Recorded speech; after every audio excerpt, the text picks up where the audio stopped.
Fala, meu amigo, como é que tá? Tudo bem? Que a paz de Deus esteja com você. Por que é tão difícil deixar Deus reinar sobre nós, governar sobre nós? Mas vamos falar disso hoje. Eu vou elencar para você 7 dramas humanos do porquê é tão difícil deixar Deus governar sobre nós e nós precisamos vencer estes dramas humanos. Porque Abraão venceu este drama, Moisés venceu estes dramas, Davi venceu estes dramas, Jeremias, Ezequiel, Paulo, Mateus, Lucas, o próprio Cristo venceu não só estes 7 dramas. Se eles venceram, nós também podemos vencer. Vamos falar primeiro do primeiro drama, que para mim é o mais terrível de todos. Deixar um ser que você não conhece reinar sobre você, governar sobre você, direcionar os seus passos, sendo você uma pessoa vivida, uma pessoa experiente, uma pessoa que viveu, né?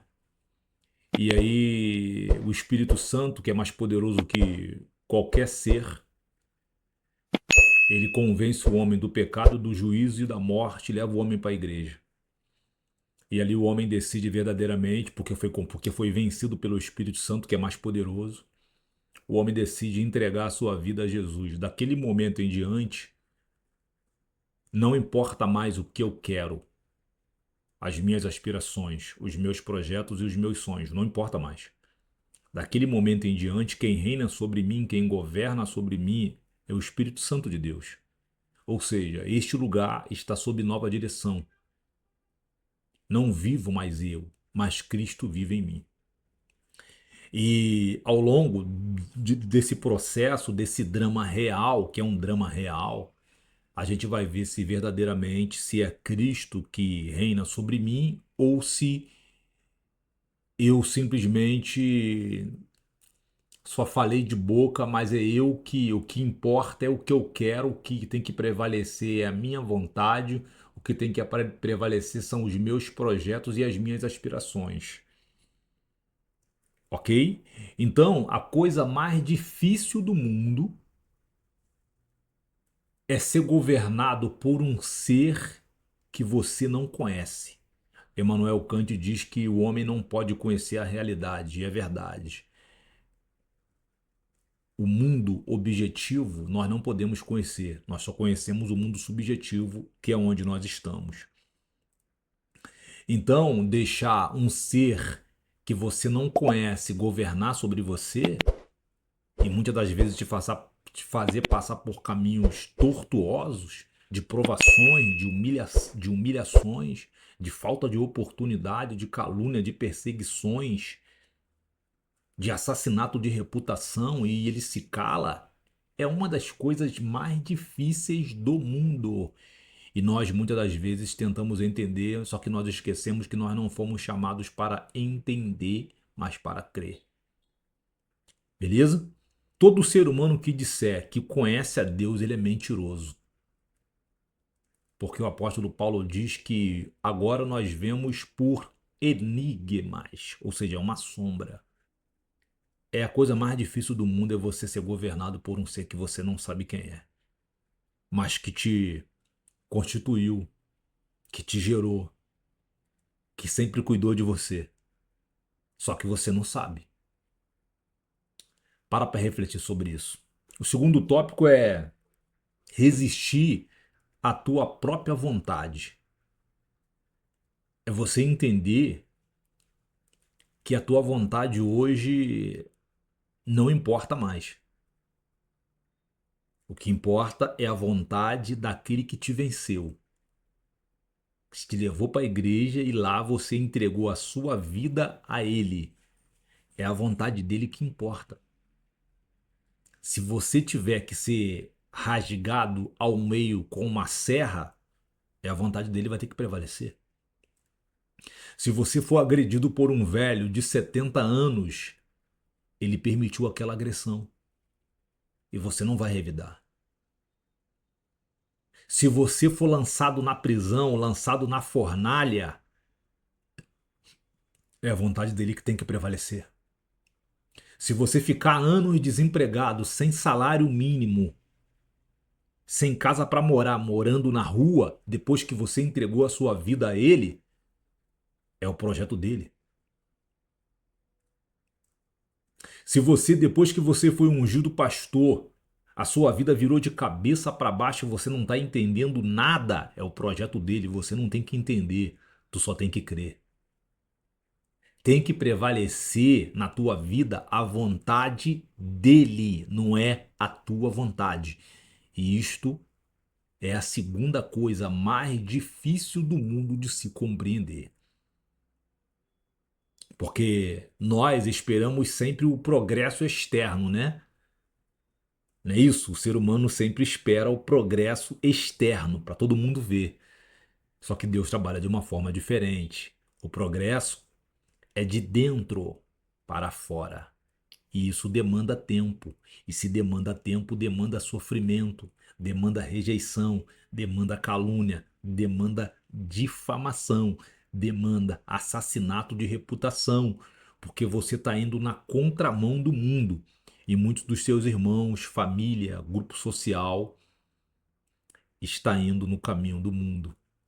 Para refletir sobre isso, beleza? Terceiro tópico. Seguir os propósitos de Deus, não dos pais.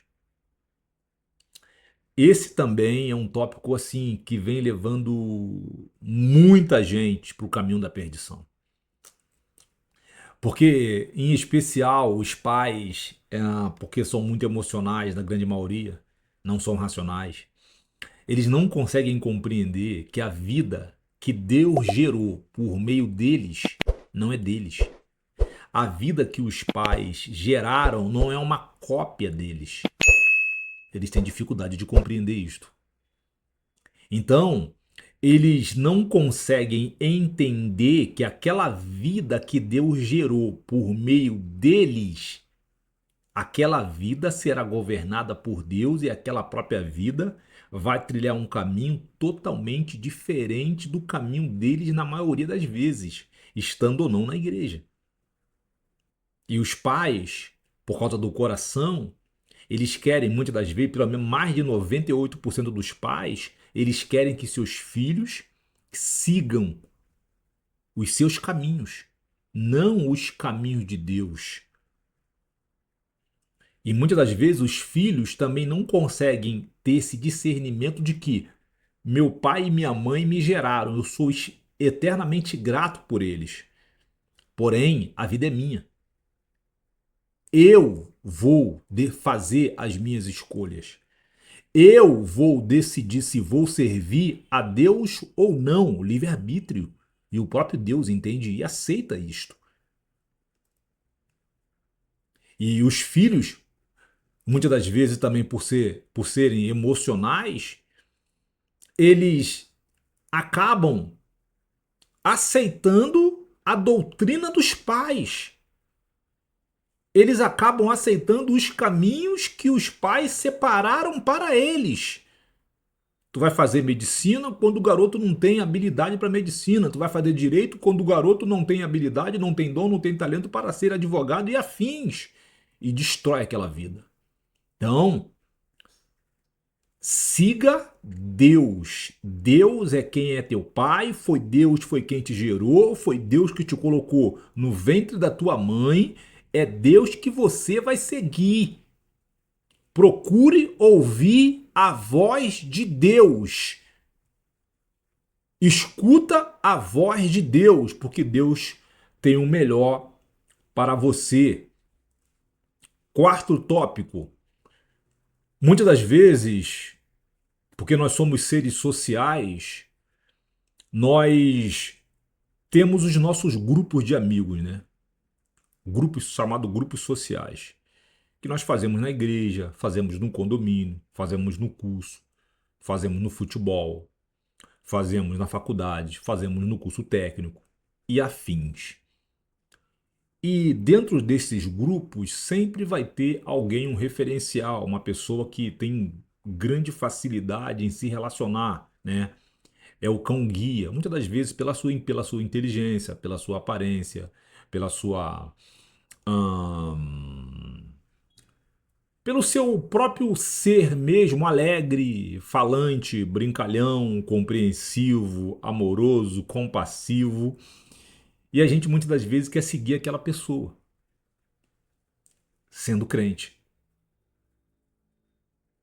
Isso não vai dar certo. Não vai dar certo. Porque se você entregou a sua vida para Deus, por mais que aquele caminho dessa galera pareça um caminho maravilhoso, Deus está ali. É a primeira pergunta que você precisa fazer. Esse camarada, ele é uma pessoa, cara, muito inteligente, é uma garota muito bonita, é uma pessoa muito esforçada, é uma pessoa que lê bastante, é uma pessoa que aprendeu, fala 2, 3, 4, 5 idiomas sozinho, uma pessoa realmente que me inspira muito, mas Deus está ali. Aquela pessoa levantou as mãos para o alto e entregou a sua vida a Cristo. É Deus que reina naquela vida, porque há caminhos que parecem que vão te levar para o céu, mas que no final estão te conduzindo para o inferno. Você não pode deixar uma pessoa que não tem o Espírito Santo de Deus governar você, direcionar os seus passos, te influenciar. Na verdade, é o contrário, é você que tem o Espírito Santo de Deus, é que vai direcionar, é que vai guiar, é que vai influenciar aquela pessoa. É isto que nós vemos hoje dentro das igrejas? Vou deixar você refletir sobre isso e coloca um comentário aqui embaixo o que você acha. Vamos agora para o próximo tópico que também é de grande relevância: resistir ao mundo. Resistir ao mundo é uma das coisas mais difíceis do mundo, porque o mundo, de uma forma ou de outra, ele vai te influenciar, de uma forma ou de outra. E geralmente nós, os seres humanos, eles seguem aquelas pessoas que têm sucesso, pessoas bem-sucedidas, porque os fracassados não são lembrados. A história não lembra de fracassados. A história só lembra de aguerridos, de pessoas que trabalham café, de pessoas que, por meio da fé, mudaram a sua vida, mudaram a sua história. Estas pessoas serão lembradas pela história para sempre. Os fracassados não são lembrados. E nós, cristãos, nós estamos no mundo. Nós ainda estamos aqui. E existem muitas pessoas de sucesso, pessoas que mudaram as suas vidas por meio do talento, por meio da sua habilidade, por meio do seu esforço, por meio da sua perseverança, por meio da sua dedicação, por meio da sua disciplina. Disciplina, disciplina. A gente muitas das vezes, essas pessoas muitas das vezes nos inspiram, mas quem está te inspirando? São pessoas que são governadas pelo Espírito Santo de Deus? Ou são pessoas que são governadas pelo espírito de Satanás, pelo espírito Zeitgeist, que é um termo alemão que significa espírito de tempo? Quem é que está te influenciando? Quem é que você gosta de assistir? Com quem você gosta de conversar? Com quem você gosta de discutir ciência, teologia, filosofia, psiquiatria, psicologia, economia, geopolítica e afins? São pessoas que verdadeiramente têm o Espírito Santo de Deus ou são pessoas que verdadeiramente são governadas por Satanás? São coisas que você tem que parar e pensar. Porque se são pessoas que são governadas pelo Espírito Santo de Deus, a probabilidade de você compreender essas pessoas é zero. E é isso que é gostoso, é isso que é interessante. Porque nós temos grande dificuldade em compreender as coisas de Deus quando são manifestas em seus servos. Grande dificuldade. Mas aquilo que é de Deus é claro como um crisol, não traz confusão, não traz contenda. Uma pessoa que está verdadeiramente em obediência à palavra de Deus, uma pessoa verdadeiramente que é submissa ao Espírito Santo de Deus, você vai ver a obra manifesta nessa pessoa da obediência. em espírito e em verdade. Quem é que te inspira? Vou deixar você responder mais uma vez esse questionamento e essa indagação. Sexto, resistir ao diabo. A Bíblia diz: resistir ao diabo e ele fugirá de vós. O diabo vai colocar muitas coisas que parecem ótimas no teu caminho. E que algumas delas você vai ter até um gozo, um regozijo momentaneamente. Mas o fim deste caminho desse caminho que o diabo te apresentou vai destruir você. Vai te matar espiritualmente falando. Vai te tirar do caminho que Deus separou para você desde a eternidade. Vai tirar você das mãos de Deus. Vai tirar o desejo verdadeiramente de você andar e ser guiado pelo Espírito Santo de Deus. Vai tirar de você o desejo verdadeiramente de servir a Deus neste mundo caído. Cuidado. Tudo aquilo que for apresentado a você, pergunte a Deus se é dele. Porque existem coisas que o diabo vai colocar no teu caminho que você vai ver claramente que não é de Deus. Outras não. Então tudo que você for fazer, pergunta ao Senhor. Porque muitas das vezes nós agimos por impulso, ou agimos também por necessidade, ou agimos porque não vigiamos e caímos na cilada do diabo. E Deus vai cobrar.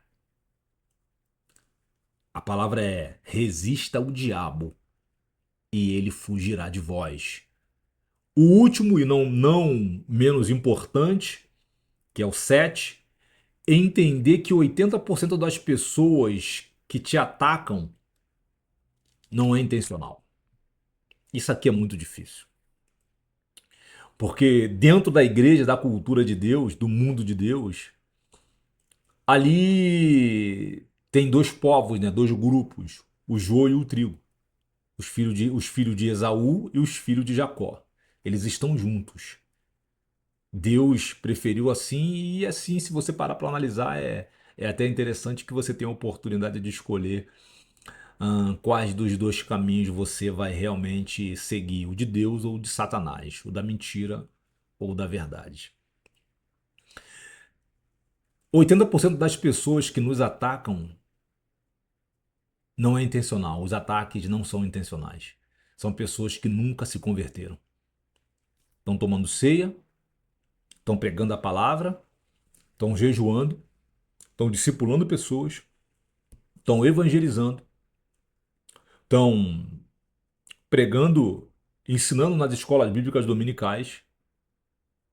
Não, você não vê mais no botequim, você não vê mais no samba, você não vê mais no pagode, mas ainda não tiveram um verdadeiro encontro com Deus e serão influenciadas pelos filhos de Esaú.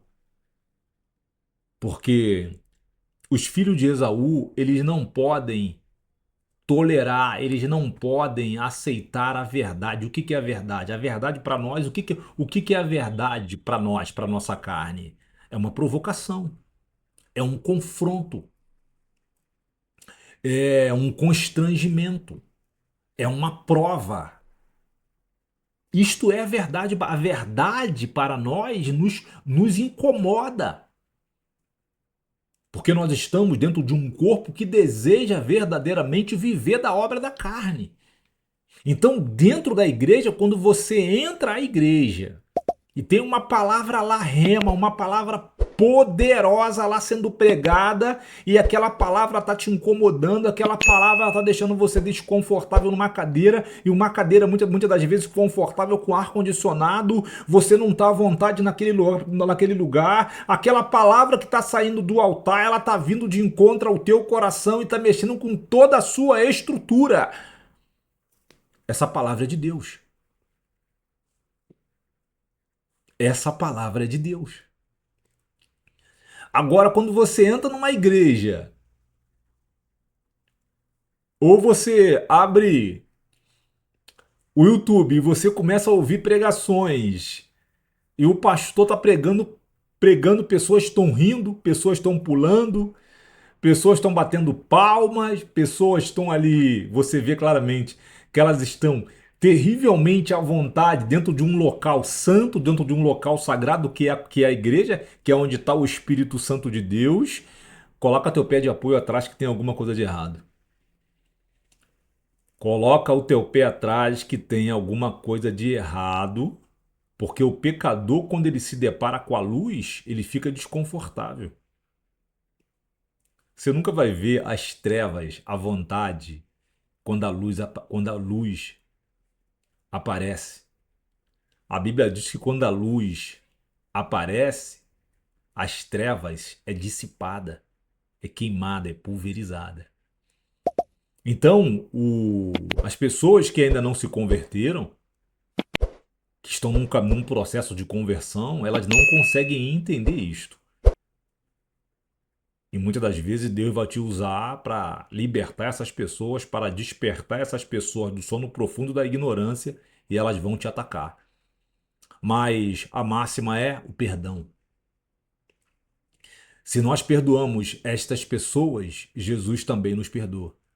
Se nós não perdoamos essas pessoas, Jesus também não nos perdoará. Eu espero que essa palavra possa edificar a tua vida. Eu espero verdadeiramente que essa palavra possa somar na tua vida. Eu espero verdadeiramente que esses 7 tópicos possam verdadeiramente tocar em você e te trazer libertação, te trazer um aprofundamento na palavra, na cultura de Deus e que você pode no canal. Se inscreva, bota um comentário discordando ou concordando e compartilhe para a tua rede social se você gostou. Nos veremos no próximo vídeo. Um abraço e até lá. Tchau.